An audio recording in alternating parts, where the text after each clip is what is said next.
Gracias, Señor Jesús. Oh, maravilloso es tu nombre. ¿Cuántos pueden darle gracias al Señor? Qué lindo es el Señor, qué hermoso. Señor, te damos gracias en esta hora. Vamos a orar antes de empezar. Y ahí, mientras estamos de pie, vaya buscando su Biblia. Gracias a Dios en esta hora. Vamos a orar, Padre, en el nombre maravilloso de Jesús. Yo te doy gracias en esta mañana por lo que tú continuarás haciendo en este lugar, en cada una de nuestras vidas. Espíritu Santo, tú has estado aquí desde muy temprano hoy. Y te damos las gracias porque, como siempre, tú asumirás el control del tiempo, del espacio, de nuestros corazones. Te pedimos, Señor amado, que tú quites de nuestras mentes toda distracción. Señor, cierra y tapa la boca al enemigo. Padre, nosotros nos ponemos de acuerdo, reprendemos a Satanás y los demonios, a toda hueste espiritual de maldad que quiere interferir contra el libre fluir de tu palabra. Señor, tu palabra dice que los dones han sido dados para la iglesia. Yo te pido que tú desates en esta mañana los dones para la edificación de tu casa, de tu pueblo, Señor. Gracias por tu palabra, gracias por la prédica, gracias por la palabra de ciencia, palabra profética en esta hora, porque tú desatas, Señor, un ambiente en esta hora propicio para que tu palabra fluya por a través de los corazones de cada uno de nosotros, Señor Jesús. Te bendecimos en esta hora, Señor, y te damos todo honor y toda la gloria de lo que continuará ocurriendo en este día. Te pertenece única y exclusivamente a ti. En el nombre de Jesús, nuestro amado Dios, Señor y Salvador Jesucristo. Amén y amén. ¿Habrá alguien que pueda decir amén? Yo quiero que usted vaya conmigo a su Biblia, vaya conmigo al libro de los Hechos, capítulo 12. Libro de los Hechos, capítulo 12. Yo siento a Dios bien fuerte desde ahorita. Versículo 1. Hechos, capítulo 12, versículo 1. Y voy a leer de la Nueva Traducción Viviente, que es la traducción de la Biblia preferida nuestra para leerse en público. Dice la palabra del Señor. Por ese tiempo, el rey Herodes Agripa comenzó a perseguir a algunos creyentes de la iglesia. Mandó matar a espada al apóstol Santiago, hermano de Juan. Cuando Herodes vio cuánto esto le agradó al pueblo judío, también arrestó a Pedro. Eso sucedió durante la celebración de la Pascua. Después lo metió en la cárcel y lo puso bajo la vigilancia de 4 escuadrones de 4 soldados cada uno. Herodes tenía pensado llevar a Pedro a juicio público después de la Pascua. Este es el verso que viene ahora, que es este es el verso que a mí me impacta. Pero, marque su Biblia si tiene con qué marcarla, en el verso 5. Pero, mientras Pedro estaba en la cárcel, la iglesia oraba fervientemente por él. Puedes sentarte si quieres y si puedes en esta mañana. Hoy, como todos los domingos, tengo toda la intención de ser breve. Usted tiene un pastor que es bien intencionado.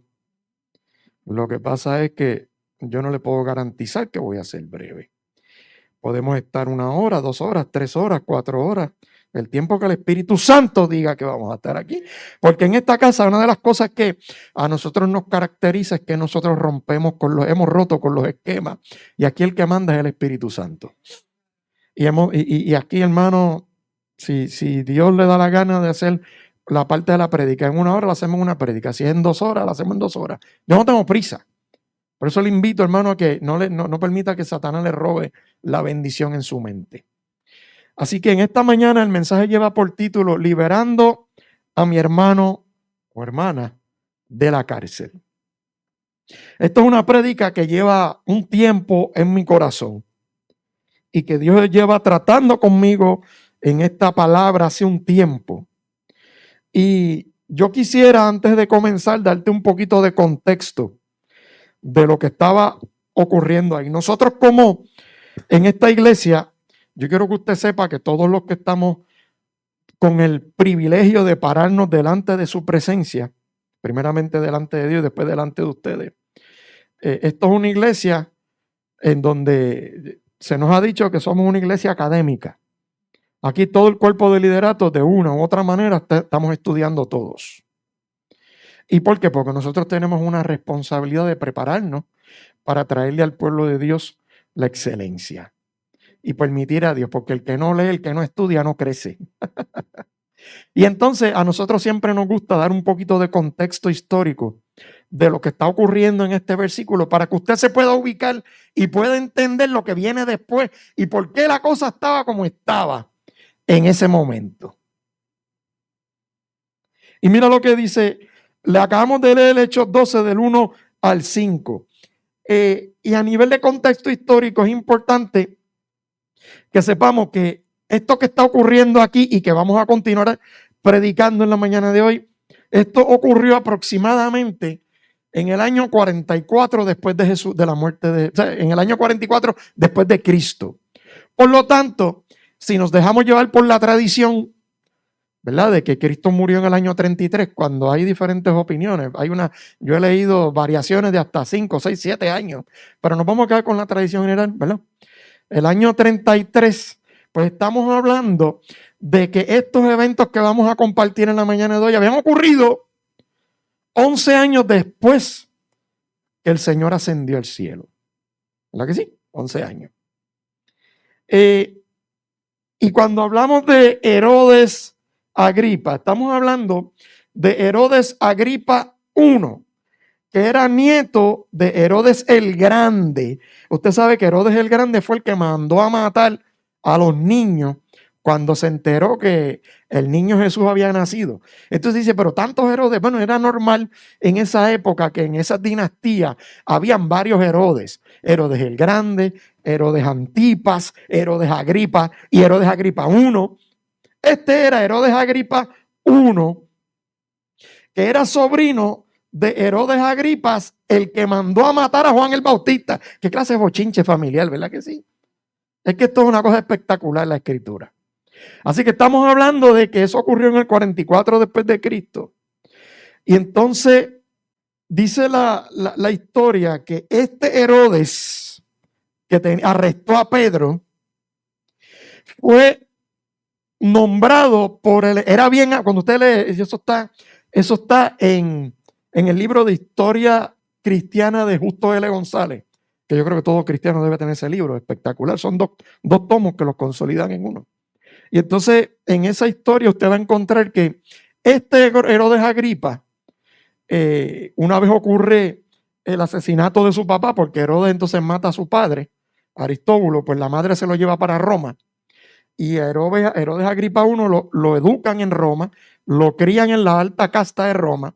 Y Herodes Agripa, este que estamos hablando, que mató a Jacobo y que tenía preso a Pedro, era bien cercano amigo del emperador Calígula.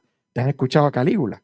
Pues cuando Calígula asciende al poder, pues a Calígula lo mataron como en el 41, pues entiéndase que posiblemente Agripa I estaba ya entre el 33, más o menos por ahí, ya como rey de las distintas provincias. Aunque él no era rey de donde estaba Jerusalén per se, después que muere Calígula, entonces es que lo promueven, más o menos como para el 47, por ahí. No, antes, como para el 41. Entonces, la cuestión importante aquí es que yo necesito que tú entiendas el contexto. Estamos hablando de un hombre sanguinario, muy obediente de la ley. Esas son las cosas que uno no entiende. ¿Cómo tú puedes ser obediente de la ley y sanguinario a la misma vez? Y era un hombre que era bien fuerte y le gustaba, necesitaba, para asegurar la pax romana, necesitaba mantener esas buenas relaciones con el pueblo judío. Por eso es que Lucas, el escritor del libro de los Hechos, como buen historiador que es, nos da muchos detalles. Y ustedes van a ver a lo largo de esta prédica qué lindo los detalles de Lucas, escritor, historiador, y cómo Lucas nos lleva a entender una serie de cosas importantes.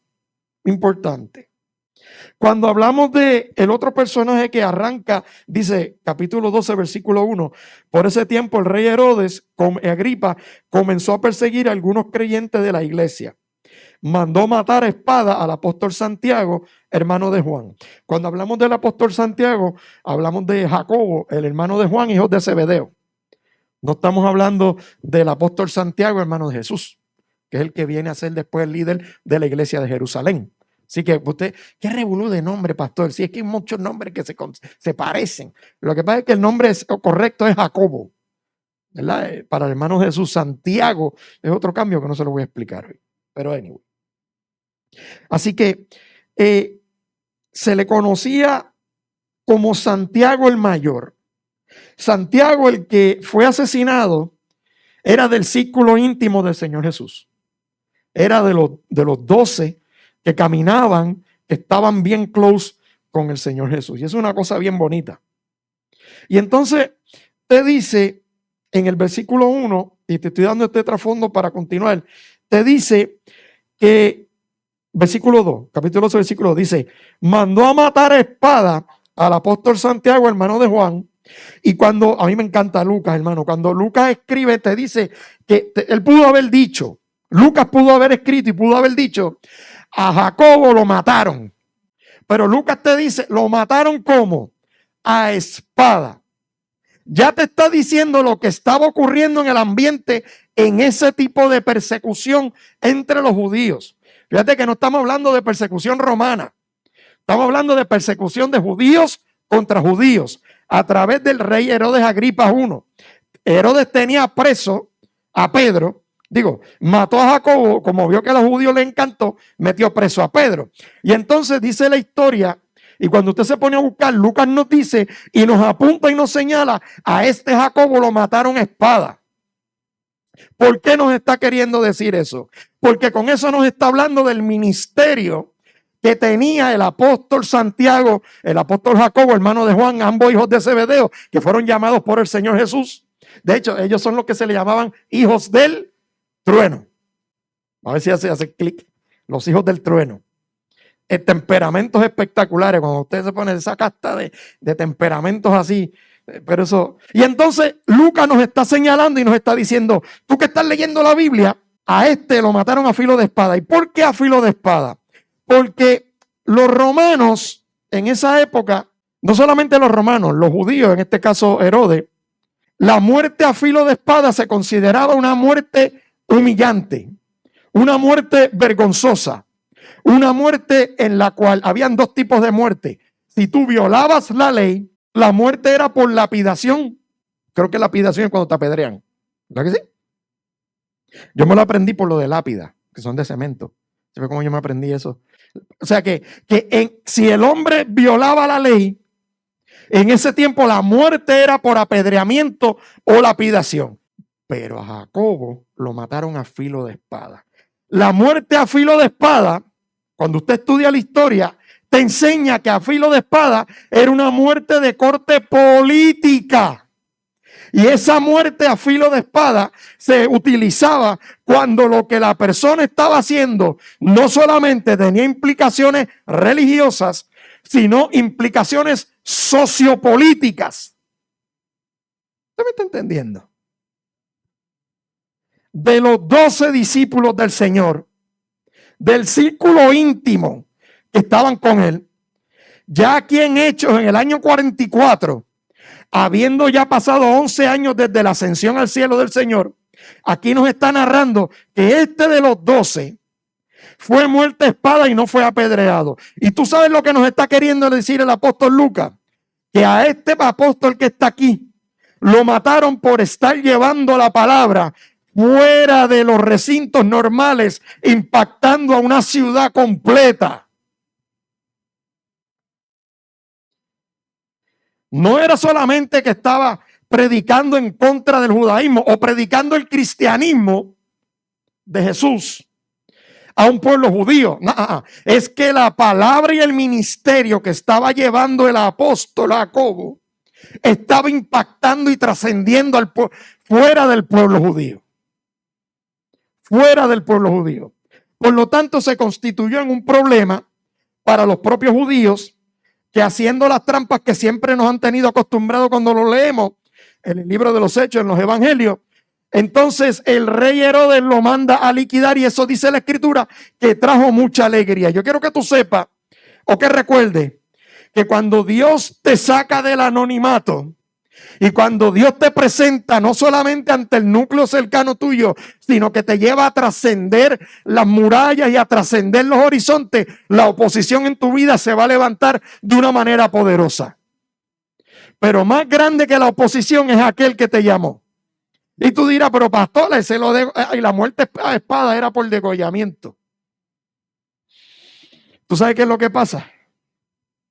Que cuando nosotros no estamos dispuestos a cargar la cruz del Señor. Ayer yo fui a la librería con Brenda. Estábamos buscando algunos materiales para la escuela bíblica juvenil.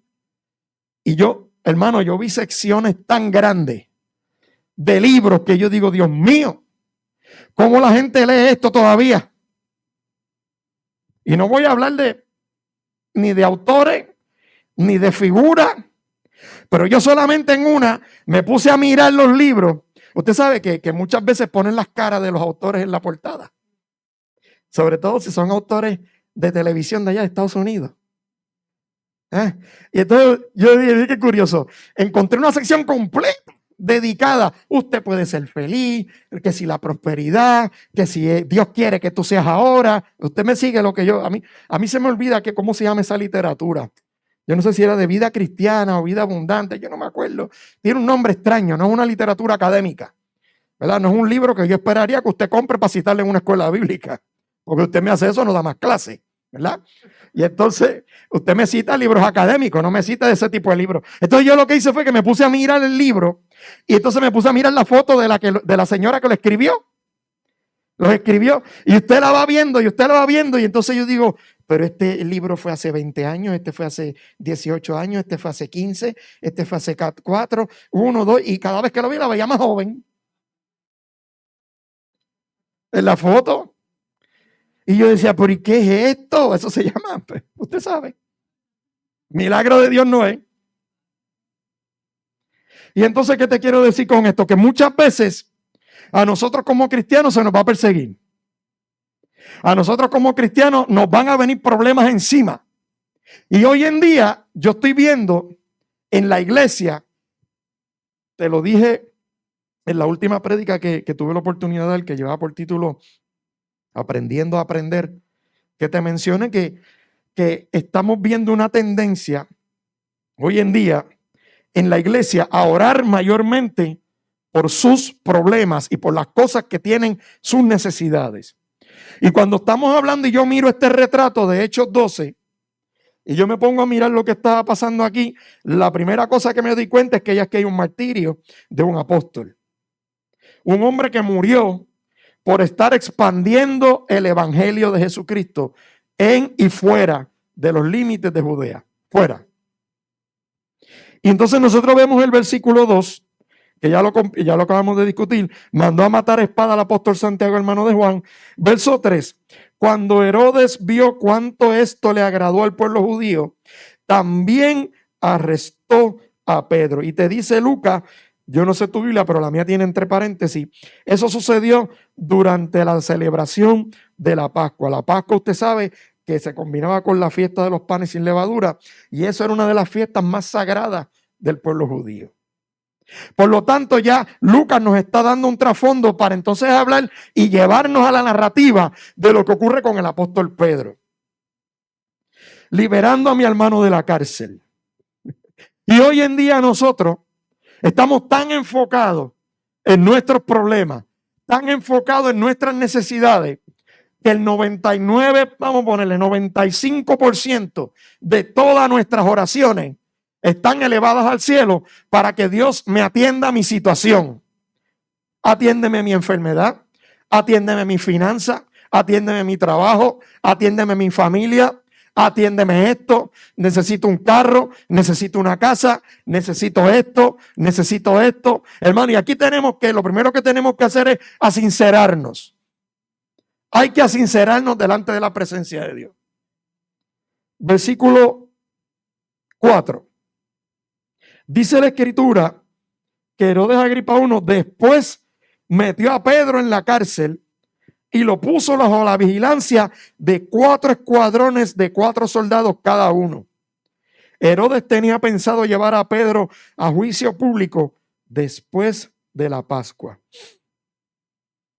Así que podemos ver aquí, matan a uno de los discípulos de Jesús, tienen a otro preso y ya había una planificación para ejecutarlo terminada la fiesta de la Pascua. Y ahora es que la narración se pone mejor. El escrito de Lucas. Y mira lo que te dice el versículo 5. Pero, mientras Pedro estaba en la cárcel, la iglesia oraba fervientemente por él. Pero a mí me encanta cuando un versículo bíblico empieza con pero. Cuando la palabra de Dios te presenta un pero, es porque algo más grande viene después del pero. Tú estás atribulado, pero tú estás pasando una situación de necesidad, pero. Y aquí estamos viendo, mi alma alaba a Dios, que estamos viendo que había una iglesia. Mira lo que te dice ahí. Pero mientras Pedro estaba en la cárcel, la iglesia oraba fervientemente por él. Pero, hermano, a mí me fascinan los peros de Dios. Te dieron un diagnóstico científico. Dicen que tienes una enfermedad, pero la palabra de Dios dice que por su llaga hemos sido sanados.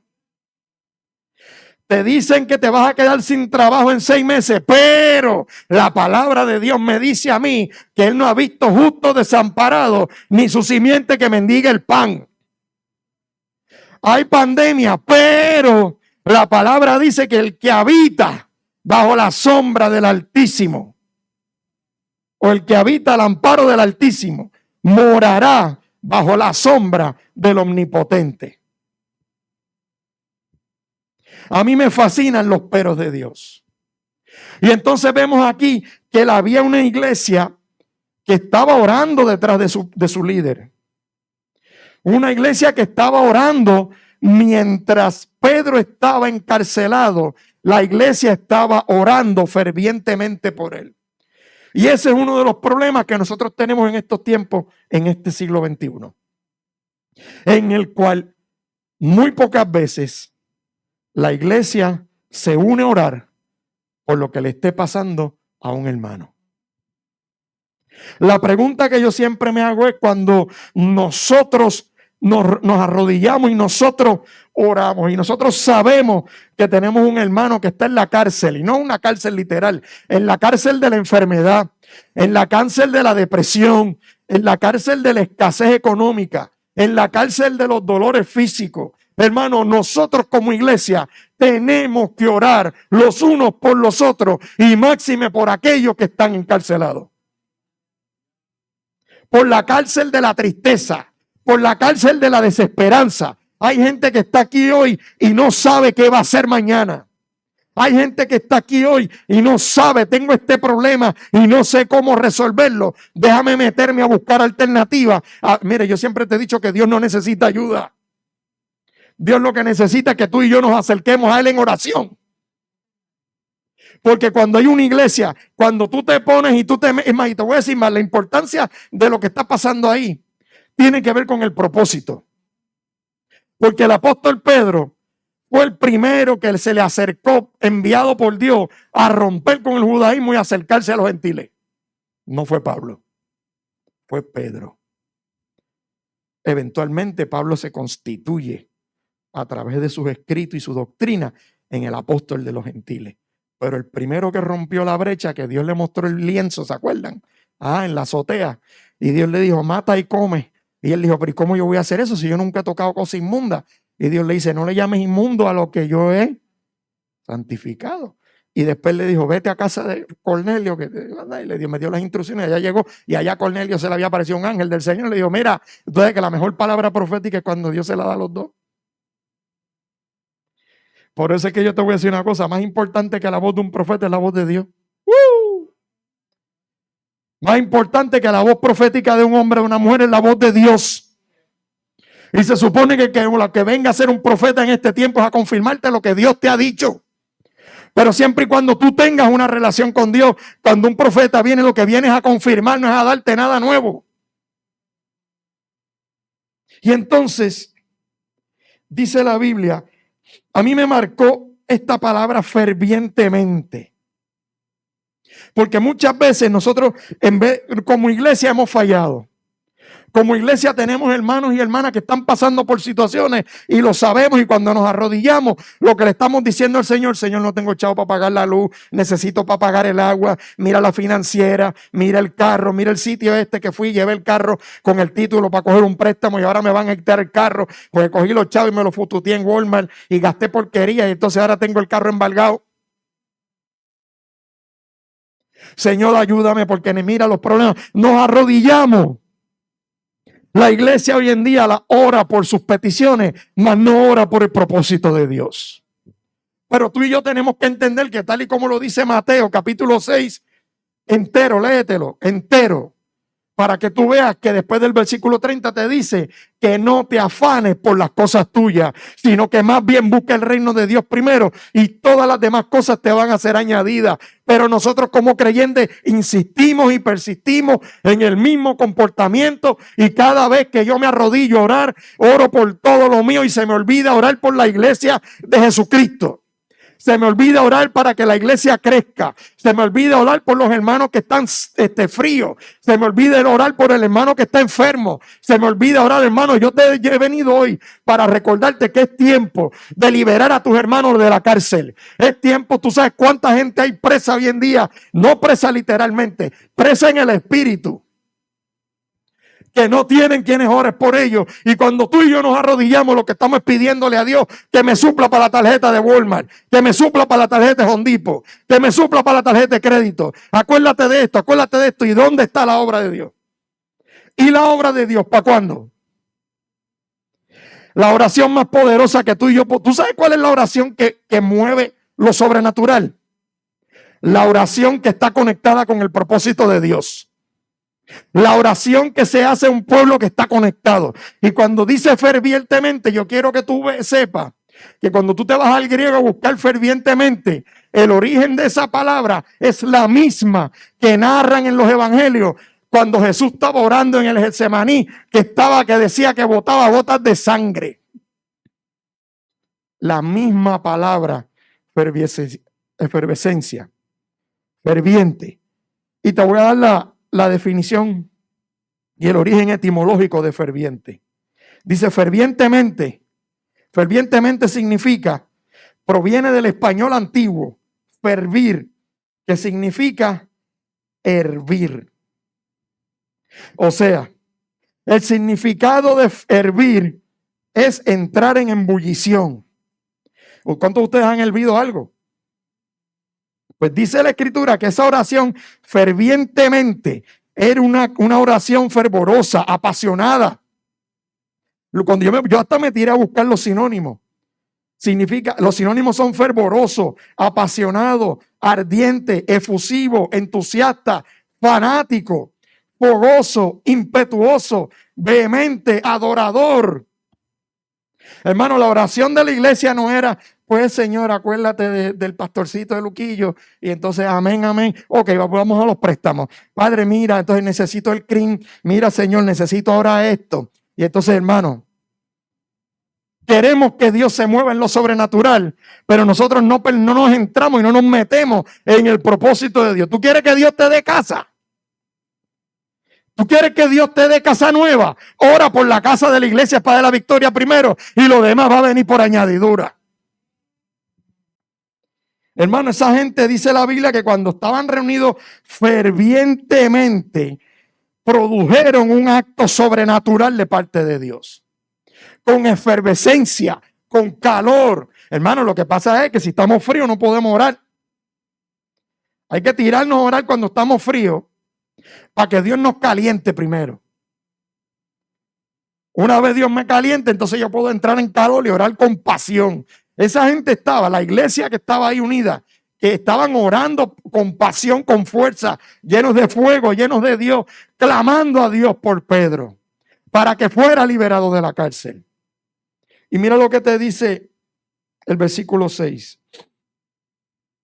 Dice, la noche antes de ser sometido a juicio, Pedro dormía sujetado con 2 cadenas entre 2 soldados. Otros hacían guardia junto a la puerta de la prisión. Fíjate qué interesante, la noche antes de ser sometido a juicio, Pedro dormía. Usted sabe que Pedro sabía lo que le iba a pasar. ¿Sabía usted que Pedro, y bajo el sistema romano, yo necesito que usted sepa que bajo el sistema romano los que no eran ciudadanos romanos podían ser arrestados y eso no se consideraba un castigo. El castigo venía después de la sentencia, que era muerte, reclusión, azote, o sencillamente después que del juicio se entendía que no habían cometido nada y lo soltaban. Pero mientras esa gente estaba preso, ellos no habían sido sentenciados, no habían sido juzgados. Pero Pedro sabía porque Herodes lo había metido en la cárcel. Y dice la escritura que el día antes, la noche antes de ser sometido a juicio, Pedro dormía sujetado con 2 cadenas entre 2 soldados. Aquí hay una doble enseñanza. Por una parte, vemos aquí, aleluya, que la noche antes de ser sometido a juicio, Pedro estaba completamente tranquilo durmiendo. Te dice la noche antes, o sea que Dios nunca llega tarde. Por eso es que Lucas te empieza a decir, mira, está preso, mataron a Jacobo, pero había una iglesia que estaba orando. Y como la iglesia estaba orando, Dios se movió. Y cuando Dios se mueve, Dios hace milagros y Dios hace obra. Y te dice que estaba sujetado con 2 cadenas entre 2 soldados. Y te dice, otros hacían guardia junto a la puerta de la prisión. Lucas lo que nos está queriendo decir es, y nos está ilustrando y explicando para que tú veas que no había manera natural que ocurriera lo que próximamente iba a ocurrir en los próximos versículos. Lucas nos está diciendo, a Pedro lo tenían metido y lo tenían tan y tan encerrado que Pedro estaba durmiendo, pero estaba encadenado. ¿Tú sabes cómo los romanos encadenaban? Encadenaban por las manos, no por los pies. Y entonces las manos, cuando había una compañía de soldados que tenía a Pedro, ¿verdad? Que te dice que tiene un soldado a un lado y otro al otro. El soldado del lado de acá se esposaba la mano derecha de él con la izquierda de Pedro. Y el del lado de acá, la mano izquierda del soldado con la... Te lo dije bien, no, espérate. La izquierda de Pedro con la derecha del soldado. La derecha de Pedro con la izquierda del soldado. O sea que Pedro estaba durmiendo así. No se podía mover. Y Lucas lo que le interesa que tú y yo sepamos en este tiempo es que las circunstancias estaban en contra de Pedro. Pero como hay una iglesia orando, pero como hay un pueblo que estaba orando con pasión acerca de su líder, pero como estamos hablando de un hermano que estaba pasando por una situación difícil y necesitaba ayuda y la iglesia de Dios lo que podía hacer en ese tiempo era orar, hermano. Dejemos de estar resolviendo los problemas usando la lógica. ¿Hasta cuándo nosotros vamos a seguir resolviendo nuestros problemas utilizando mi lógica humana y no le damos espacio a que Dios lo resuelva? Hermano, hay tantas enseñanzas que podemos sacar de lo que dice Lucas ahí. Las circunstancias totalmente imposibles para que Pedro se escapara de esa cárcel. Imposible, humanamente hablando. Y muchas veces nosotros estamos en cárceles y estamos afanados. Y estamos mirando las circunstancias y estamos tomando decisiones. La Biblia dice que mientras Pedro estaba encarcelado y estaba esposado, Pedro dormía. Y hoy en día hay gente que no pueden conciliar el sueño de noche. Porque no pueden dormir, porque están en estrés, porque están en ansiedad, porque están en afán. Porque se quedan toda la noche maquinando. Dios mío, ¿cómo yo voy a resolver esto? ¿Qué yo voy a hacer ahora? Pues sigue pensando. Y mientras más tú pienses, más te vas a enredar en el problema. Mientras más tú sigas pensando y buscando soluciones naturales, más problemas te vas. Tengo una situación, voy para la financiera a meterme en un préstamo un 25%. Tengo una situación, voy a dejar esto, voy a hacer esto. Hermano, para ya de pensar y haz como Pedro. Deja que Dios haga lo que tiene que hacer.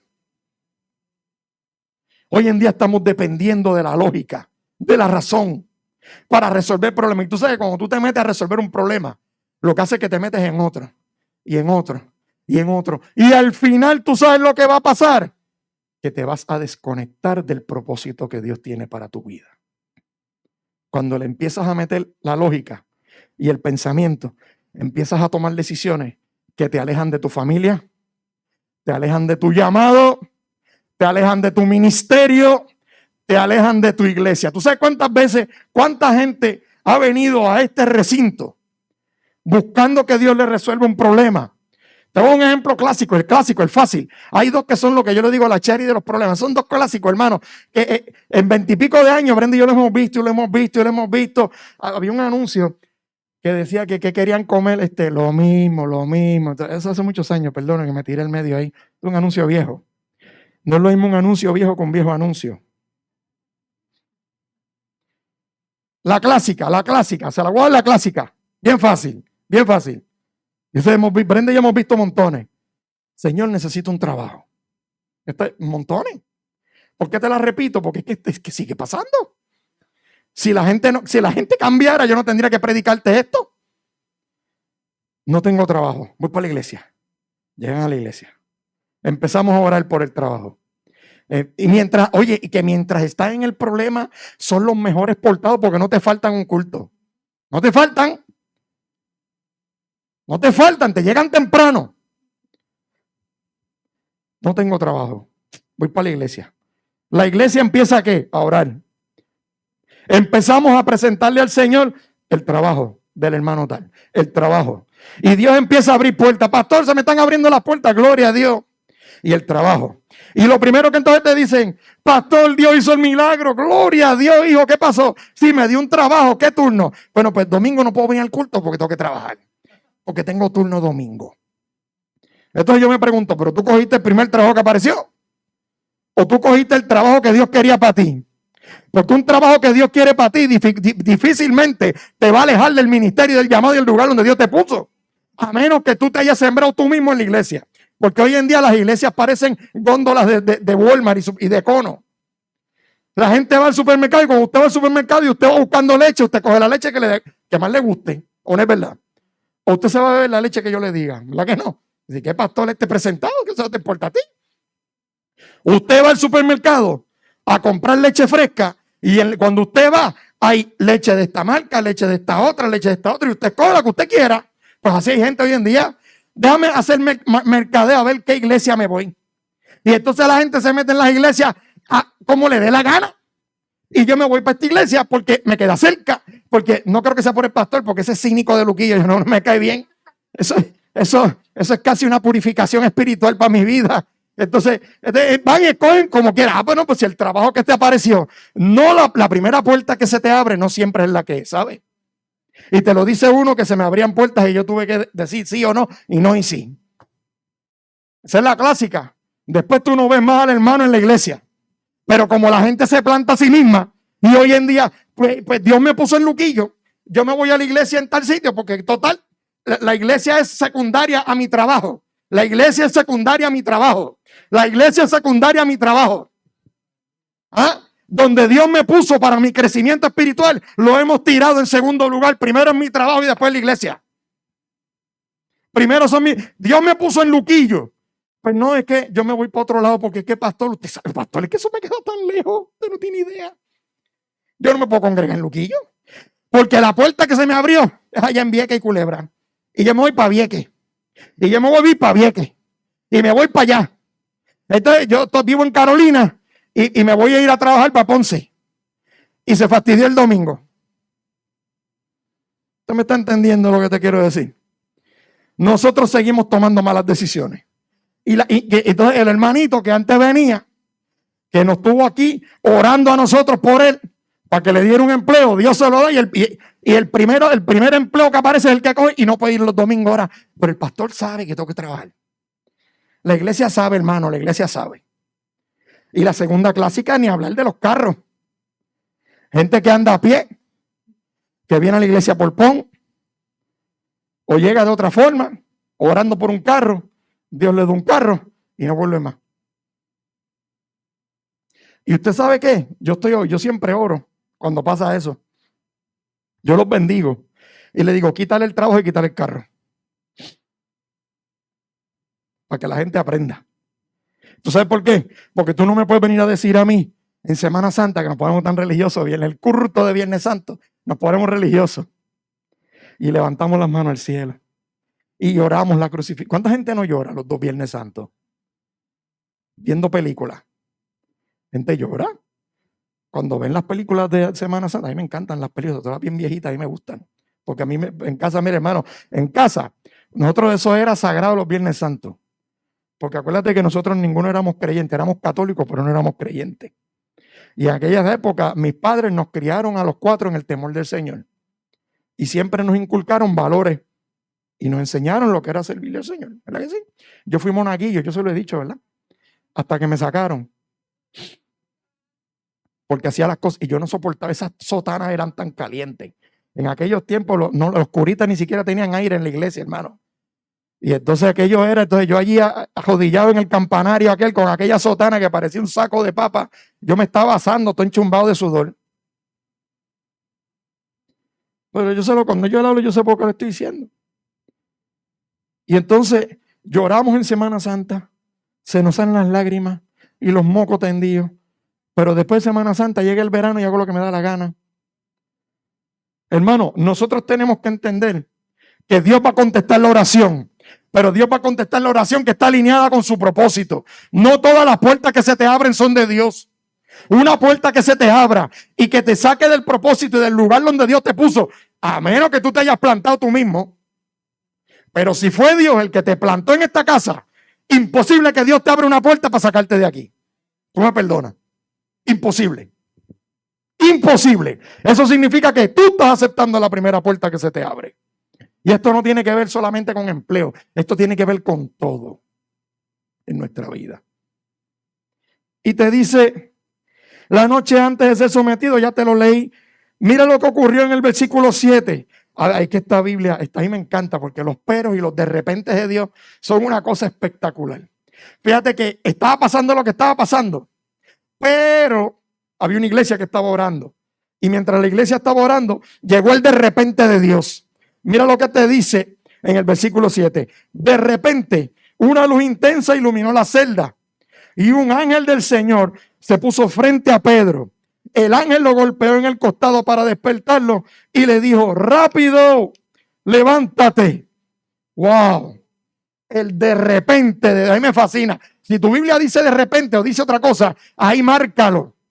Y márcate el pero. Porque los peros y los peros, fíjate que, es que la Biblia es perfecta. Y yo digo, tú sabes para dónde yo voy ahora. La Biblia está tan y tan bien escrita que en el versículo 5 te dice pero. Y en el versículo 7 está el de repente. Tú sabes una cosa, que cuando viene el pero de Dios en tu vida, es porque próximamente, 2 versículos más abajo, viene el de repente de Dios para ti. Eso tú no lo entendiste o estás dormido. Hay café ya hecho, ¿verdad? Donde hay que meterle cafeína, explose esta gente. Porque esta iglesia, si yo me dejo llevar por ese amén, esta no es la iglesia que estaba orando por Pedro. Porque la iglesia que estaba orando por Pedro hervía de fuego y de pasión por las cosas de Dios. Una iglesia que está caliente, una iglesia que hierve, una iglesia que está llena de fuego y de pasión de Dios, provoca lo sobrenatural de Dios en las vidas. Provoca lo sobrenatural de Dios. Apareció un empleo, pero ese empleo me queda lejos. A lo mejor hay gente que está orando por una pareja, pero la que aparece no es creyente. Pero como nosotros estamos acostumbrados a coger lo primero que aparece y no oramos a Dios, entonces no, después el de repente que viene no es de Dios. De repente me maltrató, de repente me habló malo, de repente anda con otra mujer, de repente ya se... tenga cuidado, porque los peros y los de repente que producen milagros son los de Dios, no son los de nosotros. Y entonces, como había una iglesia que oraba, yo no sé si aquí hay una que ora, pero allá había una iglesia que oraba con fervor, con pasión y fuerza, no por sus deudas, sino por liberar a Pedro de la cárcel. De repente aparece un ángel y me encanta cuando dice, se puso frente a Pedro.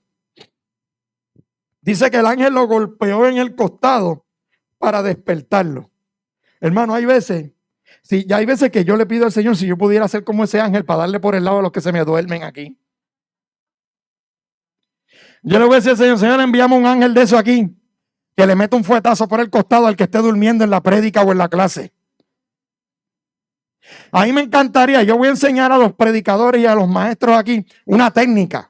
Cuando vean a algún hermano en la iglesia, que mientras estamos en la clase o en el culto, haciendo así, mire, así, así. Que pregunten, ¿cuántos dan una ofrenda de $1000 hoy? Para que tú veas cómo hacen. No, ¿cómo fue? Y voy a poner una cámara para grabarlo en el... Sí, sí, sí. Me tiene que amar, si no, no va para el cielo. Lo golpeó para despertarlo. Wow, Pedro estaba profundamente dormido. Al punto que el ángel tuvieron que golpearlo. Le dijo, rápido, levántate. Mira lo que produce la oración de la iglesia. Con poder. La oración de la iglesia, hermano. La oración del justo. ¿Qué dice la escritura? Porque es que produce, ¿verdad? Y da resultado. Mírate esto. Levántate. Y lo próximo que dice, y las cadenas cayeron ¿de dónde? De sus muñecas. Y ahí hay una enseñanza. Ya yo te expliqué la razón histórica de que los romanos no esposaban en los pies, esposaban en las manos. Pero eso tiene una enseñanza espiritual. Y la enseñanza espiritual es que aunque tú estés metido en la cárcel y aunque con las manos no puedas levantar las manos para adorar a Dios, la Biblia dice que Pedro se pudo levantar. Por lo tanto, no hay excusa. Aunque tus manos estén amarradas con cadenas y tú sientas que no puedes levantar las manos para adorar a Dios en tu casa, todavía tus pies están libres y te puedes poner de pie para darle gloria al Señor. Aunque las manos de Pedro estaban atadas con cadenas, el ángel le dijo, levántate. Hay mucha gente que se puede levantar y no lo hace. Mira, las cadenas no están en los pies, están en las manos. Gente que tiene las cadenas en las manos que no pueden coger la Biblia para leerla porque no la pueden abrir. Y te dice, y las cadenas cayeron de sus muñecas. Si tú estás pasando por una situación que te puedes identificar con Pedro, que te sientes encadenado por algo, que te sientes amarrado por algo, que te sientes detenido por algo, yo he venido para recordarte, número uno, que hay una iglesia que está dispuesta a orar por ti. Que hay una iglesia que cuando se sienta a orar, que cuando la iglesia se mete a orar, que cuando usted en su casa, en el tiempo de oración que usted tiene con Dios, usted se mete a orar y usted pone primero la oración del plan del propósito de Dios primero, ocurren actos sobrenaturales de Dios. Y entonces, como la escritura dice que el ángel le dijo, levántate. Y cuando Pedro se levanta, dice el escritor Lucas que se le caen las cadenas que lo sujetaban. Hermano, no hay excusa. No hay excusa. Tú puedes estar atado. Podemos estar todos. Alguien de nosotros podemos estar atados en algún momento dado. Atados con la pereza, atados con la incredulidad, atados con la tristeza, atados con el dolor, atados con la depresión. Y tú sabes que esas cadenas no se te van a caer hasta que tú te levantes. Porque cuando el ángel le dijo a Pedro, levántate, se le caen las cadenas. Mucha gente se quiere levantar, mucha gente quiere que Dios le rompa las cadenas para entonces levantarse. Y eso no funciona así. Tú te levantas primero y las cadenas se caen. La cadena del vicio, porque hay gente que está atado, sufriendo porque están atados a algo. Puede ser el vicio de la comida, puede ser el vicio del dinero, puede ser el vicio de la ropa, la sustancia, puede ser lo que sea. Y mucha gente, ¿sabes cuánta gente yo he invitado a la iglesia? Y a mí me han dicho, a mí me han dicho, no, pastor, yo no puedo ir a la iglesia. A mí, yo no puedo ir a la iglesia. ¿Por qué? Pues porque yo tengo un problema de alcohol. Muchachos, así es cuando tienes que ir, todo apestoso, a ron. Para que cuando conozcas a Dios, esa peste a ron se te llene a peste a la presencia de Dios, a la libertad de Cristo. No, pastor, yo no puedo ir a la iglesia porque fumo. Pues ahí es cuando más tienes que ir, cabezón. ¿Quién dijo? Gente que nos ha dicho, no, yo no puedo ir a la iglesia porque una vez nos pasó, yo lo que tengo es esta ropa y esta ropa no está en condiciones. Hay gente que nosotros le hemos dado hasta zapatos. Esa es la excusa. Toma estos zapatos y vente, entra para acá. No tienes ropa, entra como venga. A mí no me importa. Porque las cadenas no pueden definir si tú estás de pie o estás tirado en el piso. ¿Tú quieres que las cadenas en tu vida se rompan? Nos tenemos que levantar. El orden es, te levantas y se rompen las cadenas y se caen. Y para ir terminando ya, te dice, versículo 8, después el ángel le dijo, vístete y ponte tus sandalias. Pedro lo hizo y el ángel le ordenó, ahora ponte tu abrigo y sígueme. Versículo 9. Así que Pedro salió de la celda y siguió al ángel, pero todo el tiempo pensaba que era una visión. No se daba cuenta de que en verdad eso estaba sucediendo. Pedro juraba que lo que le estaba pasando era un sueño. Fue obediente. Hermano, ¿cuántas veces tú llevas años orando por algo? Dios te lo concede y tú dices, ¿qué pastor? Yo no puedo creer esto parece un sueño. Esto que me está pasando en mi vida, esto es un sueño. Llevaba tantos años orando por una pareja y Dios me la concedió como yo la pedí. Esto parece un sueño. Te puedes identificar con lo que le pasó a Pedro. Pedro siguió el flow de lo que el ángel le dijo y caminó hasta con el ángel. Y mira lo que te dice. Verso 16, pasaron el primer puesto de guardia y luego el segundo y llegaron a la puerta de hierro que lleva a la ciudad. Y esta puerta se abrió por sí sola frente a ellos. Ahí nada más en la puerta que se abre por sí sola podemos estar 2 horas. Porque nosotros estamos acostumbrados a tocar la puerta y a ver si Dios abre. Y a veces Dios no abre de la primera. Tocamos la segunda vez y Dios no abre. Y ya la segunda vez que tocamos, ya yo tengo un plan B. Si esta puerta no se me abre, voy para Island Finance. Y Dios no abre la puerta. Ya la tercera vez, déjame ir al Banco Popular a ver. Sigues tocando la puerta y Dios no contesta. Y Dios no contesta. Tú sabes una cosa, que cuando Dios contesta, las puertas se abren solas. Dice la escritura que nadie tuvo que intervenir para que Pedro saliera con el ángel a través de los distintos portones que ellos pasaban hasta llegar a la puerta grande principal. Cuando la cosa es de Dios, las puertas se abren solas. Cuando tú tienes que estar tocando y tocando y tocando para que abra y la puerta no abre, pregúntate si esa es la puerta que Dios tiene para tu vida. Entonces te dice, de esta manera, estoy por el versículo 10, cruzaron la puerta y empezaron a caminar por la calle. Y dice, de pronto el ángel lo dejó. Si tú quieres que Dios te liberte de las cadenas que te tienen atado, no es para que te sientes a no hacer nada. El ángel liberó a Pedro, lo sacó de la cárcel e inmediatamente se lo llevó para la calle. ¿Y se lo llevó a qué? A caminar. Cuando Dios te da una promesa y Dios te da una libertad, es para que camine. Es para que tú y yo caminemos y entremos por esa puerta y salgamos del lugar que Dios tiene para nosotros hacia el sitio que Dios tiene para nosotros. Y a mí me llama mucho la atención en este versículo número 10, cuando Lucas nos dice que el ángel dejó solo a Pedro. Tú sabes una cosa, hay cosas que lo sobrenatural lo hace Dios. Lo natural lo hacemos nosotros. Aquello que parece imposible, cuando hay una iglesia que cuando tú y yo estamos orando por mi hermano, se desata lo sobrenatural. Y cuando tú y yo oramos fervientemente, Dios hace lo que tiene que hacer. Y la cosa difícil la hace Él, no la haces tú ni la hago yo. Tú y yo hacemos por eso es que el ángel, después que hace lo sobrenatural de Dios, el ángel se desaparece. Y Pedro siguió ¿qué? Solo, caminando por la calle. Y te dice en el versículo 11, finalmente Pedro volvió en sí. Y ahí dice, de veras es cierto, dijo, el Señor envió a su ángel y me salvó de Herodes y de lo que los líderes judíos tenían pensado hacerme. Wow. Verso 12.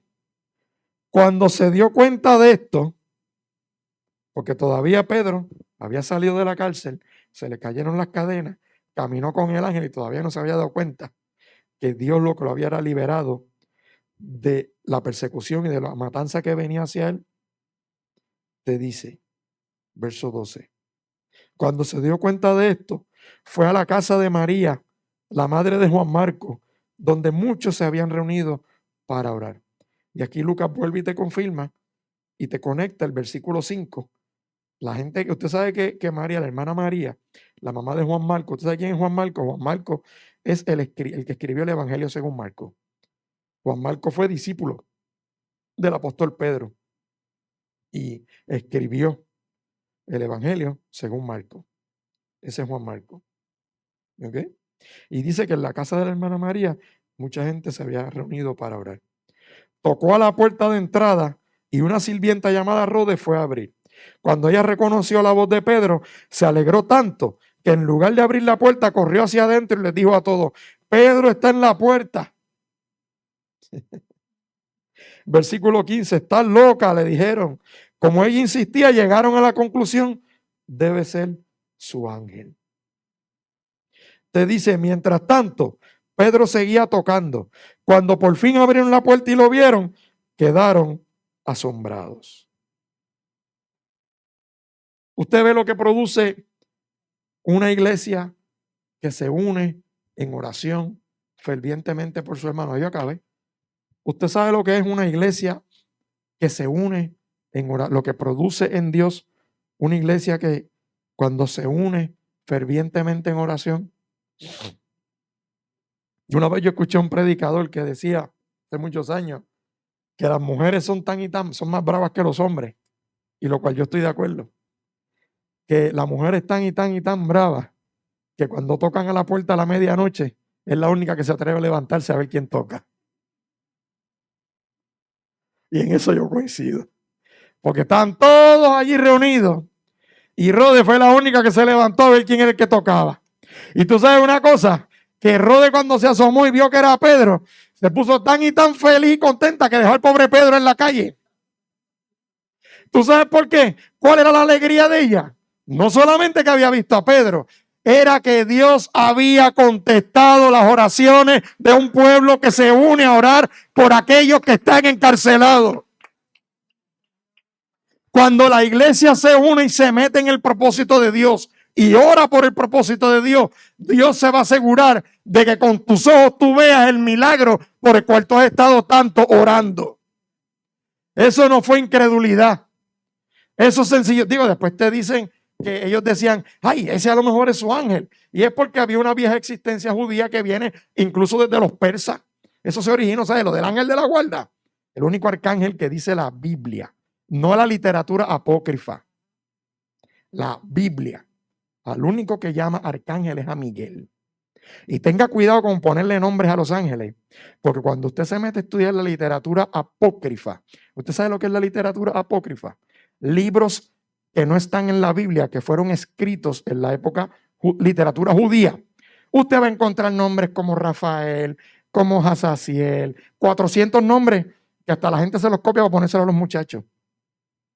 Cuando tú y yo nos metemos en el propósito de Dios y cuando tú y yo oramos a Dios y ponemos la cosa de Dios primero, Dios se manifiesta. Y Dios se va a asegurar de que tus ojos vean por lo que tú has estado orando. Y en el libro, en el Evangelio según Mateo, en el capítulo 6, te enseña que cuando tú y yo ponemos a Dios primeramente, todas las demás cosas vienen por añadidura. Si Dios le contestó la oración a la iglesia y liberó a Pedro milagrosamente de la cárcel, es porque la iglesia estaba orando conectada con el propósito de Dios.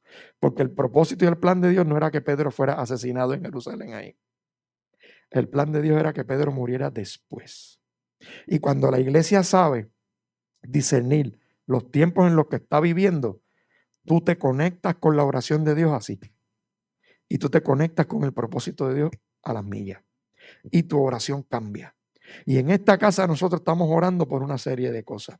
Y cuando tú empiezas a orar primero por el ministerio de Espada de la Victoria y después oras por la casa tuya que tú necesitas y después tú oras por el trabajo que tú necesitas y después oras por todo lo que tú necesitas, tus ojos van a ver lo sobrenatural de Dios. Ponte de pie, vamos a orar y ya yo terminé. Yo tenía que darte esta palabra para que tú y yo entendiéramos que cuando tú y yo nos conectamos con Dios y con su propósito, mis asuntos, Dios se encarga y los atiende y son resueltos. Y hoy en día mucha gente tiene que entender que estamos orando y nuestra oración no está alineada muchas veces con el plan y el propósito de Dios. Nosotros oramos horizontal, cuando nuestra oración debería ser vertical. Cuando nosotros debemos mirar para arriba y no mirar las circunstancias. Y tenemos que dar espacio a Dios para que sea el Señor el que haga lo sobrenatural. Lo único que Dios demanda de ti, ¿tú sabes qué? La Biblia, Dios se lo dijo a Josué. Lo único que necesito de ti es que te esfuerces y seas valiente. Eso fue lo único que Dios le pidió a Josué, más nada. Él no le pidió a Josué que hiciera lo sobrenatural. Es más, él lo confronta y que tú estás llorando. Ya deja de llorar a mi siervo Moisés, que ya se fue. Levántate. Sé fuerte y sé valiente. No temas ni desmayes, porque yo, Jehová, estaré contigo. ¿Viste qué fácil es esto? ¿Por qué nos complicamos? Tú tienes un problema, hay una situación, estás orando, deja que sea el Señor. Trae primero, ante todo, la oración por tus hermanos que están encarcelados en problemas. Pídele a Dios, liberta a la iglesia. Libértala de la confusión, liberta a la iglesia en general del acomodo, Señor. Sácanos a tocar vida, llévanos, abre puertas. Hermano, tenemos que romper los paradigmas.